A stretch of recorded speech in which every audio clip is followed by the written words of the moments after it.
L'occasion pour nous d'évoquer les deux Joao, les deux joyaux, utilisez le terme que vous voulez, Joao Cancelo, Joao Félix. D'abord, José, Joao Félix, il a eu une adaptation éclair, express, géniale. Oui, j'ai envie de dire enfin un club qui lui correspond. Après Benfica, c'était des choix assez particuliers. L'Atlético, après Chelsea qui est dans une situation difficile. Là, c'est un club qui joue au football, j'ai envie de dire, une équipe qui pratique un football offensif. Ça lui correspond, c'est dans son ADN. Un joueur technique, un joueur qui a de la vitesse, un joueur qui a besoin d'être en confiance. Il est attendu, mais c'est un joueur qui s'adapte vite parce que techniquement, il est habile. Et c'est vrai qu'il s'est tout de suite rendu donc efficace devant le but.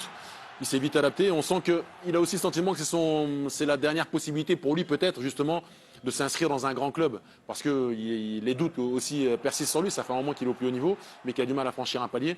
On a le sentiment que c'est son année et le club qu'il lui fallait. Ouais, c'est vrai que Joao Félix, en plus, après le premier match où il a marqué avec le Barcelone, il avait un petit peu taclé Diego Simeone et le jeu de l'Atlético.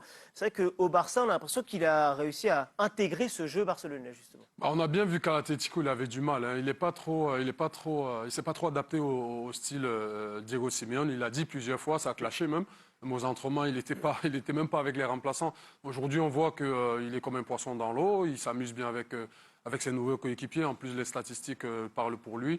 Il est vraiment heureux. Donc, pour moi, aujourd'hui, c'est ce football-là qu'il aime, qu'il voulait retrouver. Donc, c'est le Barça qui est heureux de l'avoir dans ses rangs. Joao Félix en attaque, Joao Cancelo, le défenseur, lui prêté, on le rappelle, par City à Barcelone, là encore, comme un poisson dans l'eau, on a l'impression. Deux plus-values, effectivement. Donc, Joao Cancelo dans ce couloir droit, c'est sous l'aile de Pep Guardiola. C'est le latéral qui incarne vraiment le latéral moderne. Un latéral qui s'intègre donc au milieu de terrain, qui est capable de marquer, qui est décisif par sa qualité de passe. Oui, c'est vraiment un plus pour les Blaugrana, et puis tout de suite il s'adapte parce que c'est un joueur sur un plan tactique qui est hyper intelligent, habile techniquement. Donc c'est mentalement où parfois il a failli dans les différents clubs, au Bayern ou voire même à City, parce que c'était incompréhensible son départ.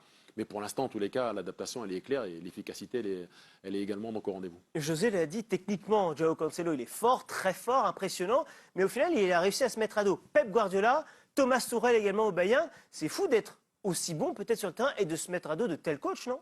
Peut-être c'est un joueur qui est caractériel, ça je sais pas, mais une fois encore sur le terrain, il montre ce qu'il sait faire. C'est un super joueur. Je pense que si ça clashait avec ses entraîneurs, c'était vraiment quelque chose qui n'avait rien à voir avec le terrain. On ne doute pas de ses qualités. Mais pour moi encore, comme il a dit José sur le cas de Joao Félix, je pense que là, pour lui, c'était vraiment... là, il a un mot de revanchard. Pour lui, c'était vraiment la dernière occasion pour pouvoir évoluer dans des clubs qui aspirent à jouer les premiers rôles dans le championnat.